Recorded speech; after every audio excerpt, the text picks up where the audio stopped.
A few moments later. Здравейте всички и добре дошли в каналът ми. Днес ще си говорим за контузии. Ще ви разкажа за рисковите фактори както в залата, така и извън нея. За това как аз се контузих, как протича възстановяването ми в момента и как можем да намалим рисковете. Също ще ви покажа и как тренирам в залата докато се възстановявам, така че останете с мен, за да не пропуснете тренировката. Както всички знаем, всеки един спорт крие рискове от контузии. Същото е и при вдигането на тежести. Причините за получаване на контузии са много, но днес ще ви изброя някои от най-често срещаните. Причина номер 1. Неправилна техника. Неправилната техника е една от най-често срещаните причини за контузии, дори може би най-често срещаната. Тя може да допринесе за повече натиск в ставите или в мускулите и това да доведе до контузия. Прилагането на правилна техника може значително да намали рискът от контузия. Затова ние трябва да се стремим да изпълняваме упражненията правилно. Най-добрият начин да се постигне това е да си наемем треньор. Разбира се, трябва да внимаваме и с избора си на такъв, защото във фитнес индустрията се е напълнило с самопровъзгласили се треньори. Тук някои хора може и да се обидят, но за съжаление това е самата истина. Така че като си наемате треньор, винаги изисквайте поне сертификат. За съжаление в индустрията е пълно с треньори, които дори не знаят как функционира тялото. Както и да е, да минем към причина номер 2. Използването на прекалено голяма тежест. Използването на прекалено голяма тежест винаги има потенциал да доведе до контузия. Това, което трябва да знаем, е, че ако не можем да контролираме тежестта по време на упражнението или ако трябва да развалим техниката, за да го изпълним до край, то може би тежестта е прекалено голяма. Като например при вдигането от лежанка. Ако седалищните мускули се отлепят от лежанката, то следователно тежестта е прекалено много и трябва да я намалим. Знам, че това е любимото упражнение на много мъже, както и на мен, и всеки иска да вдига голяма тежест. Но все пак трябва да внимаваме и при всяко упражнение да вдигаме тежест, която можем да контролираме и с която можем да изпълним упражнението правилно. Това може да намали значително рискът от контузия. Причина номер 3. Изпускане на загрявката. Много хора подценяват изпускането на загрявката, но според мен тя е много важна част от тренировката и може да предотврати получаването на контузия, особено когато е студено. Например, аз правя по една или две загряващи серии на всяко упражнение, като така подготвям мускула за по-сериозни натоварвания. Редовното разтягане преди и след тренировка също може да бъде много полезно. То води до отпускане на мускулите, по-голям обхват на движение и ускорен процес на възстановяване. Причина номер 4. Прекомерно трениране. В желанието си да постигнат бързи резултати, много от трениращите тренират твърде често. Прекомерното трениране обаче може да доведе до точно обратното. Да доведе до контузия и това да забави прогреса ни във фитнес. Човешкото тяло има нужда и от почивка. Известно е, че мускулният растеж се случва точно докато почиваме. Претренирането води до намаляване на цялостната сила и състояние на тялото. Това от своя страна създава условия за намаляването на възможността на нервната система и мускулите да се възстановяват. Причина номер 5. Лоша диета. Тази причина също е много подценявана, но недостигът на нутриенти намалява способността на тялото да се възстановява. Следователно, ако не приемаме достатъчно и качествени нутриенти, това също може да допринесе за контузия. От особено значение е приемът на оптимално количество протеин, тъй като той е много важен за възстановяването. И така, това бяха 5 от най-често срещаните предпоставки за контузия и дойде ред да ви разкажа за това как аз се контузих. И така, преди време аз имах лошият навик да претренирам. Тренирах по 6 дни в седмицата и почивах само поведнъж. Плюс това при всяка тренировка, разбира се, тренирах до отказ. Без значение дали съм бил на работа или колко съм спал, аз отивах във фитнеса и направо се размазвах. Това, разбира се, обаче ми изигра лоша шега. И така преди около 7-8 месеца всичко започна с леки болки в дясното рамо и предимно докато правих лежанка. След месеци обаче, тъй като аз продължавах да си тренирам със същият интензитет, болката се засили и започна да се разпространява към гърбът и вратът. Аз обаче продължавах да не обръщам внимание и от време на време просто оставах по някое повторение в резерв. Нещата обаче продължиха да се влошават и аз реших да отида на спортен масаж, като си мислих, че това може би ще ми помогне. След 2 сесии по 1 час, така и нищо не се промени. И така, докато един колега не ми препоръча една клиника за хиропрактика. Разбира се, аз веднага си запазих час в клиниката, защото нещата вече бяха много назле. И така на първия час хиропракторът ми работеше върху това да открие откъде всъщност идва целият проблем. Той направи някои тестове и установи, че проблемът идва от латисимуса. За тези, които не знаят, това е мускул на гърба или по-точно перката или крилото, както му казваме. Оказа се, че моят десен латисимус е много натегнат. Това, разбира се, се дължеше на постоянното ми претрениране. Човекът обаче наистина успя да ми помогне и процедурата определено си заслужаваше парите. Преди 2 дни минах 4-та сесия и вече се чувствам много по-добре. Преди да отида, обхватът на движението на вратът ми на тази страна беше и толкова. Не можех да мръдна повече. Обхватът на движение, когато накланям главата и на двете страни, вече ми е абсолютно еднакъв, С изключение на това, че усещам съвсем леко повече опъване от дясната страна на врата, но това е нормално. Все пак имам още една сесия с хиропрактора и мисля, че това ще се подобри. Сега, разбира се, си имам и програма за възстановяване.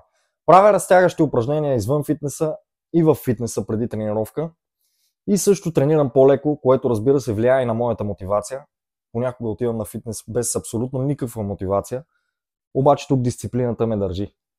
И така, сега ще ви покажа как протича една тренировка за гърди и за гръб в момента, докато си възстановявам, така че останете с мен, за да я видите.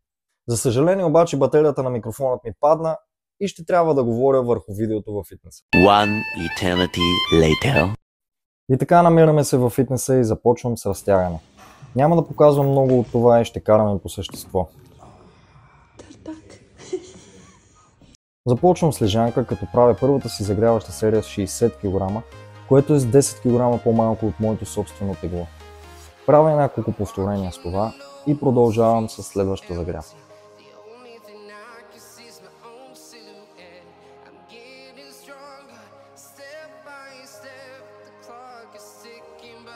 Следващата загряваща серия ми е с 80 кг, което е с 10 кг повече от моето собствено тегло. Правя няколко повторения с това и продължавам към първата работна серия. И така, за първа работна серия слагам 100 кг на лежанка. Първо се позиционирам добре, за да имам стабилна позиция да започна упражнението. След като вече съм в добра позиция, аз изваждам щангата, спускам плавно към гърдите, правя лека пауза, като това също намалява риска от контузия допълнително. И правя няколко повторения, в случая 5, като съм едно или две повторения далеч от отказ, защото не искам да влуша ситуацията, след като съм още контузен и не съм се възстановил напълно. На втората и последна работна серия намалям килограмите до 90 и правя 9 повторения, като също съм едно-две повторения далеч от отказ. Силата на това упражнение ми е паднала доста, но това е нормално, тъй като не съм го правил от 4 месеца. Пък и в момента не се стремя да прогресирам силово, тъй като лежанката ми създаде най-много проблеми в миналото.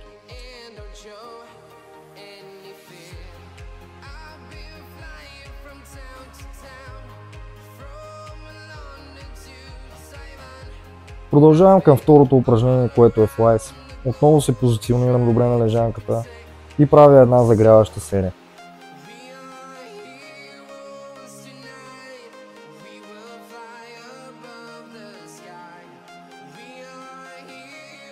След това минавам към първата си работна серия, която е с 20 кг дембели и правя 10 повторения с тях.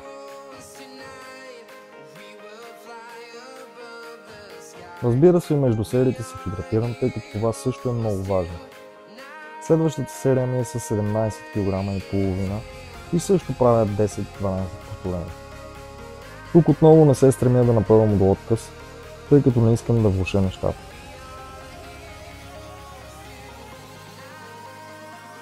Последната работна серия също е с 17 кг и половина и тук също правя 10 повторения.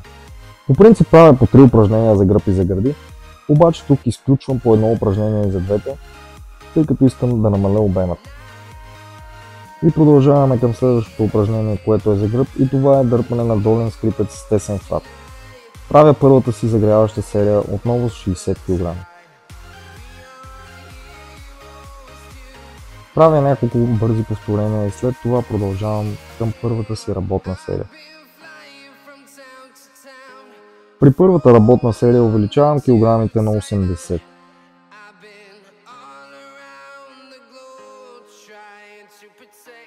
Дърпам към гърдите, правя лека пауза, като през цялото време гледам да контролирам тежестта и така до 10 повторения. Тук на това упражнение, точно на тази серия, мисля, че малко се понапънах накрая. Може би не трябваше да го правя, но както и да е, да минем към следващата серия. Тук намалям килограмите на 70 и отново правя 10 повторения.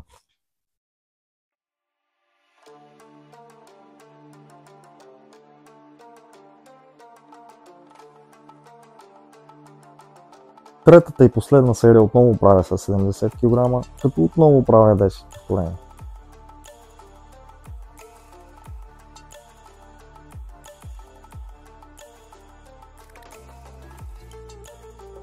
След това минавам на дърпане на горен скрипец, с което разбира се много трябва да внимавам, защото той натоварва точно латисимуса.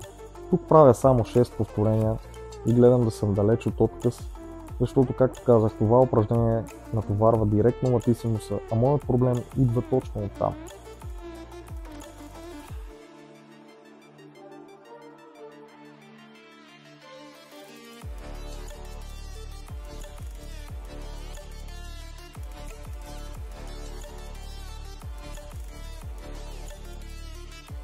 Правя още една серия, при която правя 5 повторения и приключвам с тренировката си за днес.